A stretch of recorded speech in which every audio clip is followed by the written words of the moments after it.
My colleague from Georgia. I just don't think we can emphasize enough what the #1 test ought to be today on any amendment that comes before us, and that is jobs, jobs, jobs.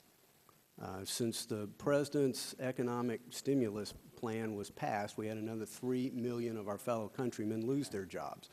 We know that unemployment, unfortunately, upticked again last month, and it's the highest it's been in a quarter of a century, in a generation.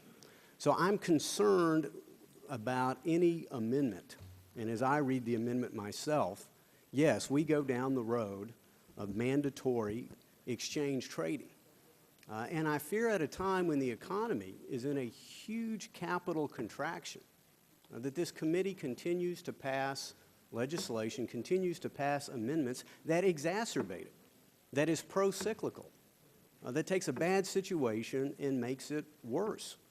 I don't know about the people my colleagues talk to in their district, but I've got small business, medium business that cannot access capital today.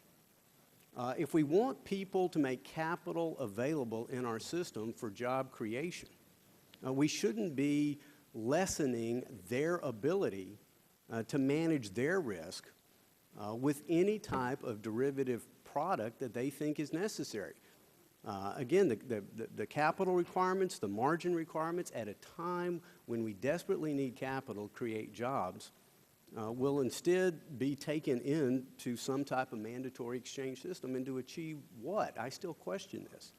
And I guess I'd probably respectfully disagree with the chairman. I haven't seen conclusive evidence that we have derivatives that per se are systemically risky. I believe how they are used can add to risk to the economy. But let's again review the lessons of history with respect to AIG. Perhaps there was regulatory negligence. Perhaps there was regulatory naivete. Perhaps the regulators simply made a mistake, but they did not lack the regulatory authority to have prevented that CDS exposure in AIG. I would also remind my colleagues who said, well, my Lord, we have to ensure there are no more taxpayer bailouts. Well, the best way to end bailouts is to quit bailing them out. Maybe if we would quit transferring the cost from the investor or the counterparty to the taxpayer, the market would help manage this risk in the first place.